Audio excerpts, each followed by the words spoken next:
Praise the lord. పరమదేవుడు పరమ ప్రభు అయిన యేసయ్యకు మహిమ కలుగునుగాక. పరిశుద్ధులుగా ఉండుటకు పిలువబడిన మీకు నా ప్రేమ వందనములు. ఈ దినపు యేసయ్య జీవపు మాట ద్వితీయోపదేశ కాండము 18వ అధ్యాయము 13వ వాక్య భాగం.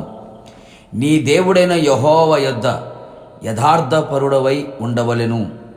యేసయ్య రక్తముతో కడుగబడి మారుమనస్సు పొంది పాప క్షమాపణ నిమిత్తమై బాప్తీసం పొంది ఆత్మచేత ముద్రించబడి అపోస్తుల బోధ సహవాసం రొట్టె విరుచుట ప్రార్థనలో ఎడతెగక గడుపుచు వాక్యానుసారముగా జీవించుచు ఆత్మచేత బోధించబడుచు పరలోకమును గూర్చిన దర్శనము కలిగి నడిపించబడుచున్న ఆత్మీయులారా, మనమందరము ఆయన సన్నిధిలో ఆయన పాదముల యొద్ద యథార్థపరులమై ఉండవలెను. ఆయన నీతిపరుడు, ఉత్తముడు, యథార్థవంతుడై ఉన్నాడు. యథార్థవంతుల ఎడల ఆయన యథార్థవంతుడై ఉన్నాడు. అంతరంగమందు బాహ్యమందు ఏ కపటము లేనివారమై పరిశుద్ధత కలిగిన వారమై యథార్థపరులుగా జీవించదము. యథార్థమైన మాట, యథార్థమైన హృదయం, యథార్థమైన భక్తి, యథార్థమైన ప్రవర్తన, యథార్థమైన ప్రేమ, యథార్థమైన ఆరాధన కలిగి ఎల్లప్పుడూ ఆయన యొద్ద ఆయన సన్నిధిలో నివసించెదము. ఆయన దృష్టికి యథార్థపరులుగా ఉండెదము. ఆయన యొద్ద యథార్థపరులుగా మనము జీవించినప్పుడు నిశ్చయముగా మన ప్రార్థన ఆయనకు ఆనందకరముగా ఉండును. గనుక ఆయన సన్నిధిలో మనము చేయుచున్న ప్రతి ప్రార్థన ఆయన దృష్టికి అంగీకారముగా మారును.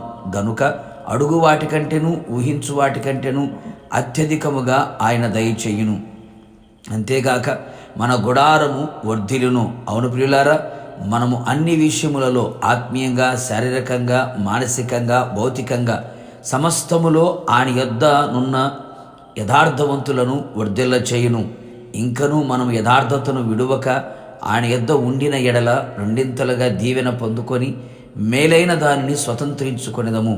యథార్థముగా ప్రవర్తించు వారికి ఆయన ఏ మేలు చేయక మానడు కదా. ఆయన ముఖదర్శనము చేయుచు ఉండెదము. ఆయన ప్రత్యక్షమైనప్పుడు ఆయన ఉన్నట్టుగానే ఆయనను చూచున్నట్లుగా యథార్థత కలవారమై ఆయన యొద్ద ఉండెదము. ఇంకను మనము చూడగలిగితే ఏ స్థితిలో మనము బలహీనమైనప్పుడు ఆయన దృష్టికి యథార్థవంతులుగా నిలిచి ఉన్నప్పుడు ఆయన మనను బలపరచును. నిశ్చయముగా ఆయన నిన్ను బలపరచును. సమస్తమును నువ్వు జరిగించున్నట్లుగా చేయును.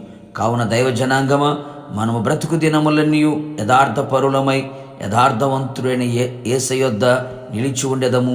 ఆయన రాకడలో ఆయనను ఎదుర్కొనేదము. ప్రార్థన. యథార్థవంతుడమైన యేసయ్య, నీ పరిశుద్ధ పాదములకి స్తోత్రాలు.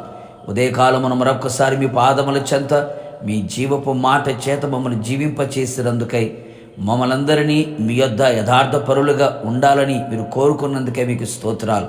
అవును తండ్రి, జీవిత కాలమంతా బ్రతుకు దినములన్నీ మీ రాక వచ్చేంత వరకు, మా పోకడ జరిగేంత వరకు మేము మీ యొద్ద యథార్థవంతులుగా ఉన్నట్లుగా కృపదయ చేయండి.